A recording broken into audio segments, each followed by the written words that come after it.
A royal guard spotted an old suitcase alone, unattended, half-tucked beside a planter just beyond the tourist barrier. He reported it twice, and both times officers told him not to worry, but something didn't feel right. So, he broke protocol, stepped off his post, and opened it himself. What he found inside was ticking. The crowd was evacuated immediately, and with seconds left on the timer with people's lives on the line, he had to make a decision. Before we reveal the full story, hit that subscribe button and drop a comment telling us where in the world you're watching from. Now let's get into it. The sky above Buckingham Palace hung heavy that Tuesday morning, one of those classic London days where the clouds couldn't decide between drizzle and downpour, so they just sat there threatening both. Every tourist photo came out looking like a postcard from the 1970s, all grey and slightly damp, the kind of weather that made scarves feel necessary and umbrellas feel useless. But that didn't stop the crowds, never does. By 10:30, the ceremonial barriers were lined 3 deep with families clutching guidebooks, teenagers with selfie sticks, and elderly couples who'd been planning this visit for months. A street performer in mock palace livery juggled near the Victoria Memorial while children shrieked with delight. Tour guides spoke in half a dozen languages, their voices mixing into a constant hum of explanation and excitement. Lance Corporal Elliot Sharpe had been standing at his post for exactly 43 minutes, which meant he had another hour and 17 minutes before the next rotation. Not that anyone was counting except him. When you've spent 18 years in the Irish Guards, you count everything: steps, breaths, heartbeats, especially the heartbeats. To the families pressing against the ceremonial barriers, taking selfies and explaining to their kids why the guard can't talk or move, Sharpe looked like exactly what they expected. A living statue in scarlet wool and a towering bearskin hat, perfect posture, rifle grounded at his side, eyes fixed on that invisible point somewhere beyond the crowd that every guardsman learns to find.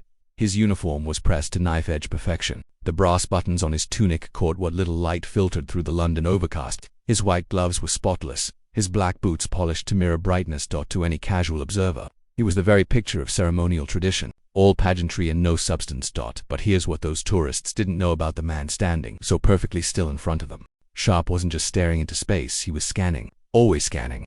3 tours in Helmand Province had rewired his brain in ways that 18 years of peacetime duty couldn't undo. Behind that ceremonial stillness, his mind was cataloging every face, every movement, every detail that didn't belong. He could tell you exactly how many people were currently in his field of vision. 47. He knew which ones had been there when he'd first taken position, and which had arrived since. The woman in the red coat had checked her phone 6 times in the last 10 minutes. The man with the walking stick had a slight tremor in his left hand that suggested Parkinson's. The teenage boy trying to get closer to the gates had that the mixture of bravado and uncertainty that meant he was showing off for someone. These weren't conscious observations. After Afghanistan, threat assessment had become as automatic as breathing. In Helmand, the ability to spot what didn't belong, the wrong face in a crowd, the bag that shouldn't be there, the silence where there should be sound, meant the difference between coming home and coming home in pieces. The mother bouncing her crying baby while her husband fumbled with the camera settings. Normal, the group of German teenagers arguing about whether they were allowed to get closer to the gates. Normal, the elderly man in the flat cap who dropped his umbrella 3 times but picked it up with a smile each time. Bit odd but harmless. Probably just arthritis making his grip unreliable.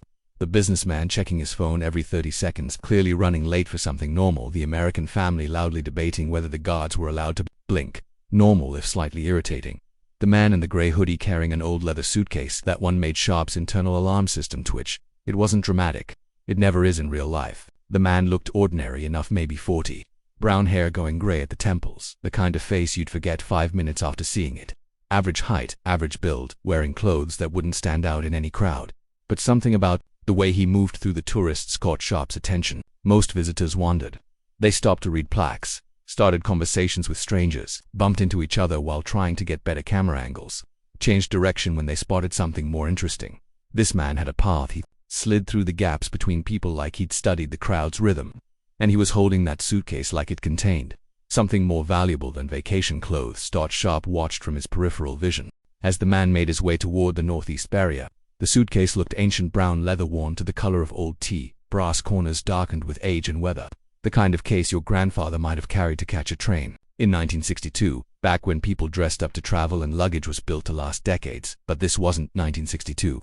And people traveling to Buckingham Palace didn't usually bring suitcases. The man paused near the memorial fountain where the crowd was thickest. A busker was performing card tricks nearby, drawing a small audience of delighted children. The perfect distraction. In the space of perhaps 10 seconds, just long enough for everyone nearby to be focused on whether the Jack of Hearts would appear in the busker's left pocket or right. The man set the suitcase down beside the concrete. Planter didn't drop it, didn't hurry, didn't look around to see if anyone was watching.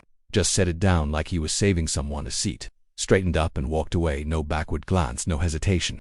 He just melted back into the crowd, like smoke, moving with the same deliberate casualness that had caught Sharpe's attention in the first place. The suitcase sat there like it belonged. A woman with a guidebook stood just inches from it, completely absorbed in reading about the palace's architectural history. Two kids chased each other in circles around the memorial, their laughter echoing off the stone. A tour group posed for photographs, their guide snapping away with professional efficiency. Life continued exactly as it had 30 seconds before. But everything had changed. Sharpe's jaw didn't move, but something cold settled in his stomach. It was a feeling he recognized from Afghanistan, that prickle at the base of his skull that meant his subconscious had spotted a pattern his conscious mind was still processing. In Helmand, he'd learned that the most dangerous moments often looked the most normal. The roadside that seemed safe, the friendly villager offering tea, the piece of metal that shouldn't be there, but somehow was.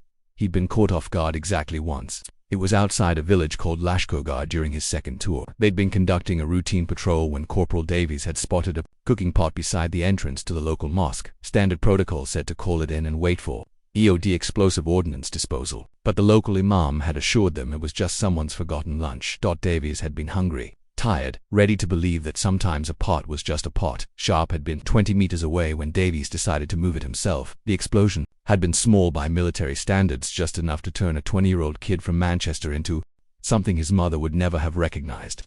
Sharpe had been the one to scrape what was left of Davies off the mosque wall. He'd been the one to pack the boy's personal effects and write the letter explaining to Davies's mother how the son had died because everyone assumed a cooking pot couldn't be dangerous. Some lessons you only need to learn once. Sharpe pressed the radio button inside his cuff, a movement so slight that no tourist would ever notice it. Post 2 to control. Unattended item, northeast planter. Male subject, gray hoodie, placed case and departed scene. Request immediate assessment. The response came back with the bored efficiency of someone who'd fielded a dozen similar calls that week. Probably someone sitting in a climate-controlled office, surrounded by monitors and protocols and risk assessment matrices. Copy. Post 2. Probably tourist forgetfulness. We've logged 3 abandoned items since Monday: handbag, pushchair, camera case, no action required. Maintaining observation status. That voice didn't understand. How could it? They hadn't been in that village outside Lashkar. Hadn't seen what happened when everyone assumed the obvious explanation was the correct one. Hadn't spent 3 years learning to read the difference between carelessness and malice. Sharpe's grip on his rifle tightened imperceptibly. The tourists kept taking photos, oblivious to the fact that the guard they were photographing was fighting, every instinct screaming at him to move. And a group of Spanish students was now posing directly in front of him, making peace signs and giggling. An elderly woman with a Yorkshire accent was explaining to her husband why the guards couldn't smile for pictures. Normal. All of it perfectly, absolutely normal except for the suitcase that shouldn't be there. A security constable emerged from the gatehouse. Young guy, maybe 25, with that slightly annoyed expression of someone sent to check on something he was sure would be nothing. Sharpe had seen that expression before on younger soldiers, who hadn't yet learned that probably nothing could kill you just as efficiently as definitely something.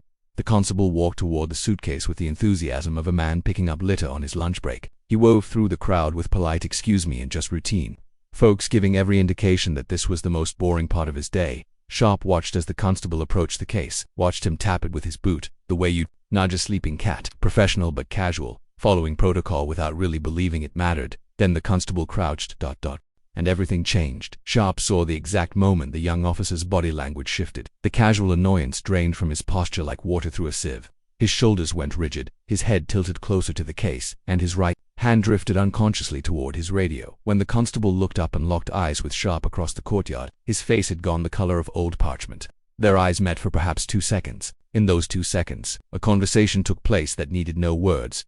The constable had heard something that didn't belong in a suitcase full of vacation clothes. Sharpe didn't hesitate. His finger found the radio button again. Control. This is post 2. Immediate evacuation required. Suspected live device. Repeat active threat. Begin evacuation procedures now. The silence that followed lasted exactly 3 seconds.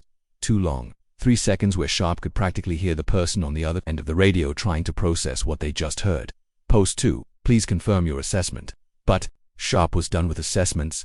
Done with protocols that prioritized bureaucracy over survival. Done with waiting for permission to trust instincts that had kept him alive through 3 combat tours. Evacuate the courtyard. Call bomb disposal. Do it now. His voice carried just enough edge to cut through the bureaucratic hesitation on the other end of the radio. The edge that came from 18 years of military service and the absolute certainty that some things couldn't wait for proper channels. Copy. Initiating evacuation. Response teams. En route.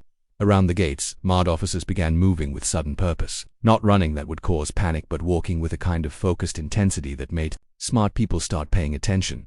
Radio chatter increased. Additional security personnel appeared from doorways that tourists probably didn't even know existed. The change in atmosphere was subtle but unmistakable, like the moment before a thunderstorm, when the air pressure drops and every animal for miles knows something's coming. Ladies and gentlemen, we're conducting a brief security exercise.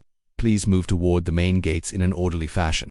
The magic words. Every Londoner knew how to interpret them. Something's wrong, but we're not telling you what. The tourists responded with typically British restraint. A few grumbled about timing. Some asked questions that weren't answered. But most simply, they began moving in the direction they were, politely but firmly, guided. The Spanish students looked confused, until someone translated. The American family complained loudly about missing their photo opportunity. The elderly woman with a Yorkshire accent told her husband she'd seen this before during the IRA troubles. But Sharpe still hadn't moved. From his post, couldn't move, not yet, because moving would confirm what everyone was starting to suspect, that this wasn't just another drill. A lieutenant approached from the gatehouse. Crisp uniform and concerned expression. 20-something, probably fresh from Sandhurst, with a kind of by-the-book confidence that hadn't been tested by real chaos yet. His name tape read Morrison, and his accent suggested somewhere in the home counties, where the biggest security threat was usually teenagers drinking in the local park. Corporal Sharpe, Lieutenant Morrison called quietly. Maintain position until bomb disposal arrives. We can't confirm the threat level yet. Sharpe turned his head just enough to make eye contact. Sir, with respect, that case is active. I can hear it from here. Morrison's brow furrowed. Hear what exactly? Ticking. That single word hung in the air like a challenge. Morrison's confident expression wavered slightly. You're certain? Sharpe's voice stayed level, but his eyes didn't waver. Helmand Province, 2011. 9-month IED rotation with 40 commando. I know what a timer sounds like, sir. For a moment, Morrison looked like he was going to argue. Protocol demanded bomb disposal. Chain of command demanded proper authorization. His training demanded following procedures, designed to minimize risk and liability. But something in Sharpe's expression, the absolute certainty of a man who'd seen what happened when you ignored the wrong sounds, made him close his mouth without speaking. Because what do you say to a man who's been trained to recognize death by its sound? Behind them, the evacuation was proceeding with British efficiency. Firm but polite voices guided confused tourists toward safety. Barriers were repositioned.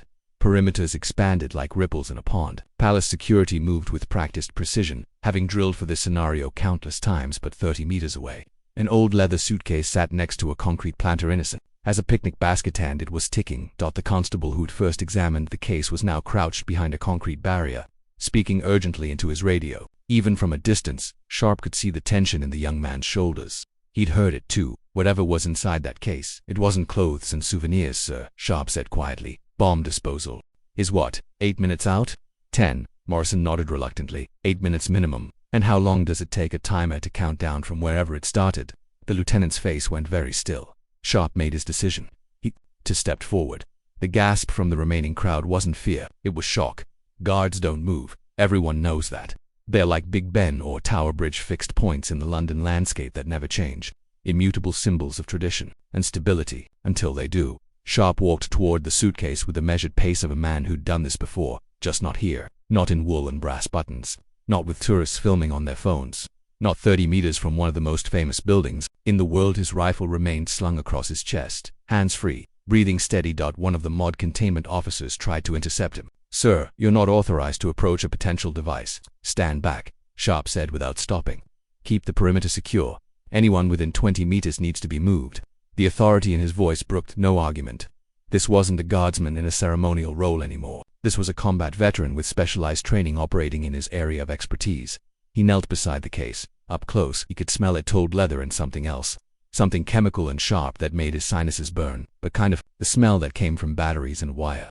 And things that weren't meant to be packed together in small spaces. The brass latches were tarnished but functional, and yes, there it was, the sound. Soft, rhythmic clicking. Too regular for a broken watch.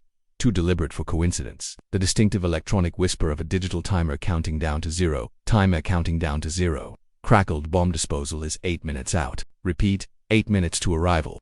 8 minutes might as well have been 8 hours. Sharpe's training from Afghanistan came flooding back. First rule, assume it's real until proven otherwise. Second rule, assume it's designed to kill the person trying to disarm it. Third rule, sometimes you don't have the luxury of following the first two rules. His fingers hovered over the case's latches. In Helmand, there had been protocols for this, procedures designed to minimize risk and maximize survival rates, equipment specifically designed for bomb disposal, trained specialists with years of experience and nerves of steel. But sometimes, when you could hear death counting down in soft electronic whispers, protocols became suggestions. He opened the case.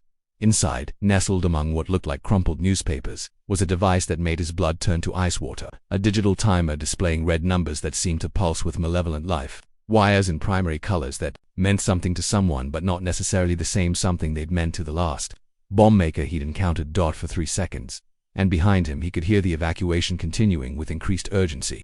Voices were sharper now, movements faster. Someone was shouting orders about expanding the perimeter further back. Radio chatter crackled with updates and requests, and the barely controlled chaos of emergency response. But all Sharpe could hear was his own heartbeat, and that soft electronic countdown. The device was more sophisticated than the crude IEDs he'd dealt with in Afghanistan, but the principles were the same. Timer connected to a power source connected to a detonator connected to enough explosive material to turn everything within a 20-meter radius into debris. 4 wires, red, blue, yellow, green. Red was looped through the timer twice, probably the primary circuit. Blue ran to what looked like a backup trigger mechanism. Yellow connected to something he couldn't identify quickly, possibly a motion sensor or anti-tamper device. Green ran to the timer, but seemed separate from the main circuit. 31 seconds. No time for careful analysis. No time for bomb disposal techniques learned in air-conditioned classrooms with practice devices that couldn't actually kill you. No time to call for expert opinion or consult technical manuals. Just instinct and 18 years of experience with things designed to explode. He started with a wire that looked least essential, the green one that seemed isolated from everything else. If it was a dummy wire, cutting it would do nothing. If it was a trap, well, he'd find out soon enough. But nothing happened. 24 seconds. Blue next. The backup trigger looked like it might be redundant, but redundancy in bomb design wasn't always about reliability. Sometimes it was about killing the person trying to disarm the device. He cut the blue wire. The timer continued its relentless countdown. 19 seconds behind him. He could hear someone shouting about bomb squad arrival times, about proper procedures, about authorization and liability, and all the bureaucratic concerns that mattered enormously in offices and not at all. When you were kneeling next to a live bomb, none of that mattered now. 14 seconds. His hands were steady as a surgeon's had to be. In Helmand, shaking hands meant dead friends. Shaking hands meant writing letters to mothers about sons who'd never come home. The yellow wire was the puzzle. It connected to something that might have been a motion sensor, might have been an anti-tamper device, might have been absolutely nothing. But cutting the wrong wire in the wrong order could trigger the device just as effectively as letting the timer run down to 0.9 seconds. He left the yellow wire alone and reached for the red one. This was it. Power source or backup trigger or booby trap for curious bomb disposal experts. Only one way to find out which. 6 seconds. His wire cut, a standard issue, carried by every soldier who'd ever dealt with IEDs, closed around the red wire. 4 seconds. He cut it. The timer froze. 0:04. 4 seconds. 4 seconds. Between controlled demolition and front-page headlines about a terrorist attack at Buckingham Palace. Sharpe sat back on his heels and allowed himself one deep breath. The kind of breath you take when you realize you're still alive, to take it when the universe has decided to let you continue existing for at least a little while longer. He closed the case gently, as if it were full of china rather than military-grade